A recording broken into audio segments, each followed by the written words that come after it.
네, 방금 보신 대로 무엇을 이 주제입니다. 부산의 한 사립대학교에서요. 교수들이 수년간 학생들에게 지급된 장학금을 다시 돌려받아서 다른 용도로 썼다는 의혹이 제기돼서 논란이 일고 있습니다. 여기에 총장이 연루됐다는 말까지 흘러나온 등 가운데에서 경찰이 수사에 들어갔습니다. 전문가 두 분과 함께하죠. 이슈큐브 도진기 변호사 이어서 함께해 주시겠고요. 박주희 변호사 나오셨습니다. 어서 오십시오. 안녕하세요. 예. 저희가 고위훈 기자의 보도로 일단 시청자 여러분께 먼저 정리를 해드렸는데요. 이게 어떤 일이 있었는지 먼저 좀 정리를 하도록 하겠습니다. 네. 네, 그 부산의 한 대학교입니다.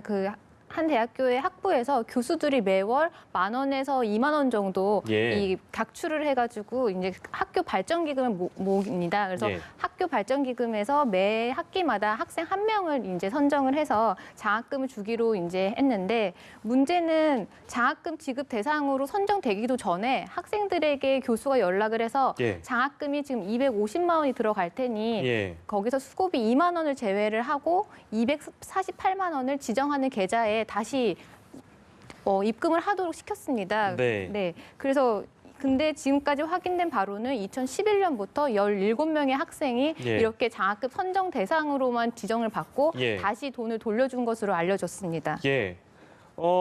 장학금 수혜 학상으로 추천을 해주는 대신에 이제 이런 일이 있었던 거잖아요. 근데 이게 지금 시간이 꽤 됐습니다. 그러니까 10년 가까이 외부로 알려지지 않은 건데 왜 이게 이제 와서 알려지게 된 건지 그것도 좀 궁금하네요. 네, 이게 아마 학교 내에서 교수들과 학생의 권력 관계에서 비롯된 게 아닐까 싶습니다. 그래서 지금까지 알려진 바로는 그 2011년부터 선정된 학생들이 공교롭게도 정부가 추진하는 청해진이라는 청년 해외 취업 프로젝트에 참여한 학생들이었습니다. 근데 이제 아무래도 교수가 이 취업 프로젝트와 관련된 결정권을 갖고 있으니까 학생들 입장에서는 교수의 요구를 거부를 하면 혹시나 이 프로젝트를 참여하는 데 있어서 불이익을 받지 않을까 이런 두려움 때문에 아마 교수의 요구에 응할 수밖에 없었던 것이고요. 그리고 이러한 사실을 또 외부에다 섣불리 알릴 수도 없었을 것이라고 예상이 됩니다. 그러니까 학생들 입장에서 혹시나 자기가 이걸 알렸다가 불이익을 받지는 않을까 그런 걱정을 당연히 하겠죠. 그리고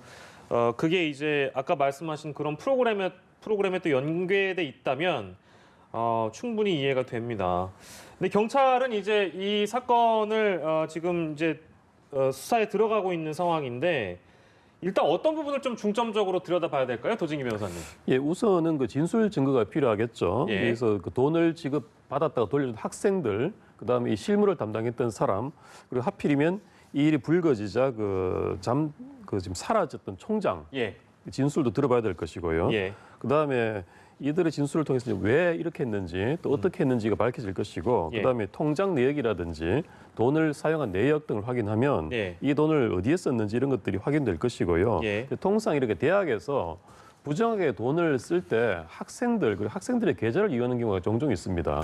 교수들이 돈을 좀 이렇게 부정하게 좀 빼돌리거나 횡령할 때 학생들한테 돈을 주는 것으로 하고 그다음에 어떤 명분이든지 주겠죠. 그다음에 다시 돌려줘 이렇게 돌려받아가지고 다른 용도에 쓰는 그런 경우가 종종 있기 때문에 이번 사건도 그런 유형의 어떤 범죄가 아닌지 일단 의혹이 드는 상황입니다. 아까 횡령 언급하셨잖아요. 이 건은 그러니까 정확하게 다시 한번 정리해드리면 1, 2만 원씩 교수들이 매월 모아서 학부 발전 기금이라는 거를 만들어서 거기서 이제 250만 원이 갔다가 야 2만 원은 네가 뭐 수급이 쪽으로 일단 가지고 248만 원은 나한테 돌려줘라. 지금 이 내용인데 이것도 횡령입니까? 이게 그 교수들이 조성한 학부 발전 기금이 어떤 용도로 쓰도록 만들어졌는지 우선 밝혀져야 할 겁니다. 이게 만약에 어떤 장학금으로 쓰라라고 특정이 돼서 한 거라면 장학금 형태로 줬다가 다시 빼돌려 받아가지고 다른 데 썼으면 횡령이 되는 것이고요. 근데 이 학부 발전 기금이 그냥 광범위하게 용도가 이렇게 좀 포괄적으로 되어 있었는데 근데 절차상 편의를 위해서 만약에 학생들 통장을 이용해서 갔다가 다시 들어와서 쓴 거라면 문제가 안 될 수도 있습니다만 그럴 가능성은 좀 적겠죠. 알겠습니다. 더 이제 세세하게 경찰이 들여다봐야 될 텐데 일단 처벌에 대한 정리를 저희가 좀 하도록 하죠. 학교 측도 지금 진상조사단 꾸리고 자체적으로 조사를 하고 있다고 하니까 저희는 어디까지나 전망만 해보는 시간입니다.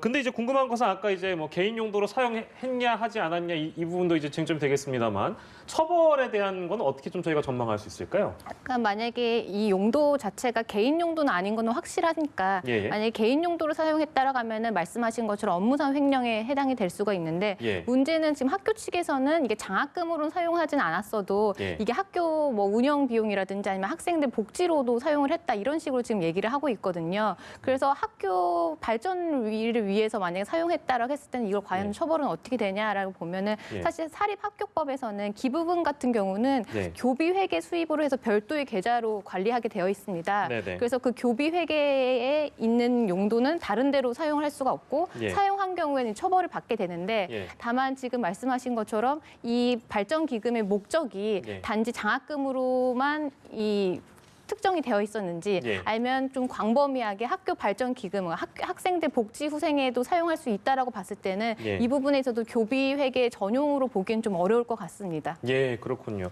이런 일이 또 이제 대학교에서 벌어지고 있었다는 점 저희가 좀 알려드렸고요. 이 사안은 저희가 또 어떻게 경찰 수사가 종료가 되는지 주시를 하도록 하겠습니다.